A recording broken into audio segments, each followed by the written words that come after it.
Well, good morning, peeps and haters. We're going to continue our segment.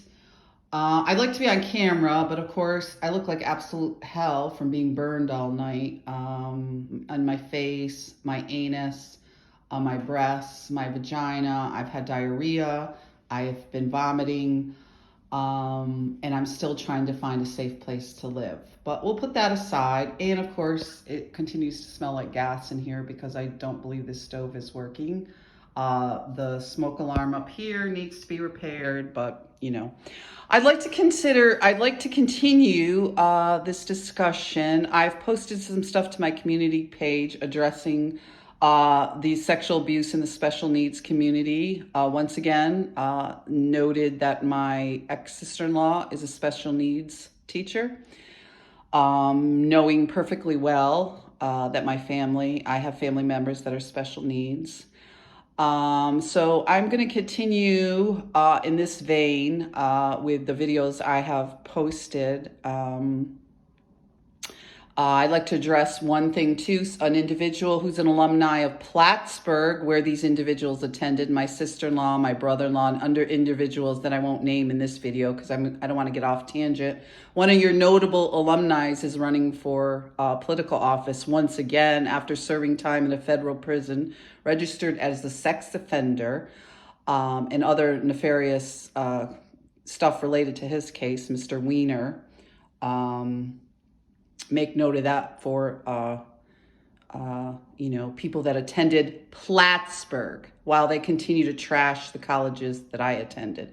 But anyway, that's getting a little petty. What I'd like to discuss is some memories. And, I like to discuss some personal information, and then I post more of a general, videos on my community page. So oftentimes, if I start out personally here, you can check some of my factual or my research that I'm doing on my own that I like to share with all of you.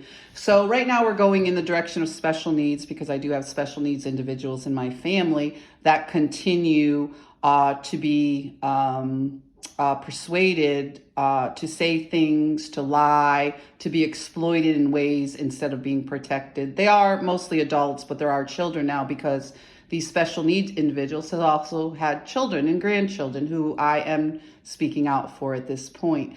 But when I was growing up, I was told recently that my special needs brother and his wife, who is also special needs, eloped. I found out recently that with photographs that these people all went to their wedding. These people that I was told that we don't have any ties with anymore, certainly they're family members, which is my half family. So they did all go to this wedding. And at the time I stayed with my mother, she went absolutely ballistic and got very violent when somebody brought in these photographs. So I had to actually look at these photographs and be aware that all these people got together for this wedding and I wasn't invited. So that's one thing. And then years later, my other half brother got married and I was also denied going to the wedding. So when I invited them to my wedding, I called up their father, Bud Bays, and I asked him why they weren't going to attend my wedding. And he gave me some flimsy excuse that he didn't go out of Broad Albin and, he had some issues as always. Because years ago you were told not to go no contact. You were told repeatedly to try that if you changed, the nature of these relationships would change. So these individuals all got together though and went to the stag. Yes, they all went to the stag, which was quite a show. There were men lined up around the block to go to this stag.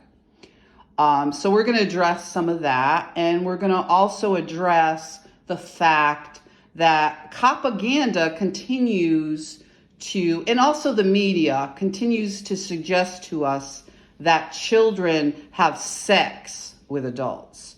Children are prostitutes. Children are on the prowl to have sex with adults. We oftentimes, as the Me Too movement unfolded, have to change media headlines. We can see this with the Mendez case.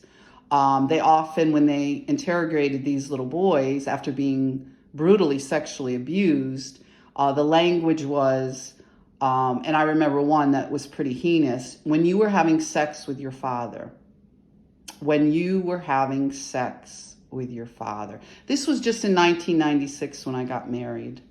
And we have since tried to change legislation with this to say that, yes, little boys can be raped. So I'm going to stop there because it gets a little off tangent, but these are the things I'm going to be posting. So here are all these weddings, and this is how it was handled, and things are being continued to handle in this direction. So I will continue to, post some of this stuff, and you can check it out on my community page.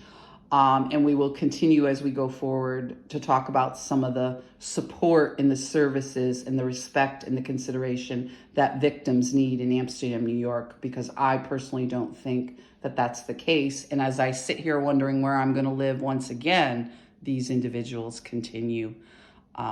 So this is what we're doing today as I look for an apartment. Be safe out there, guys.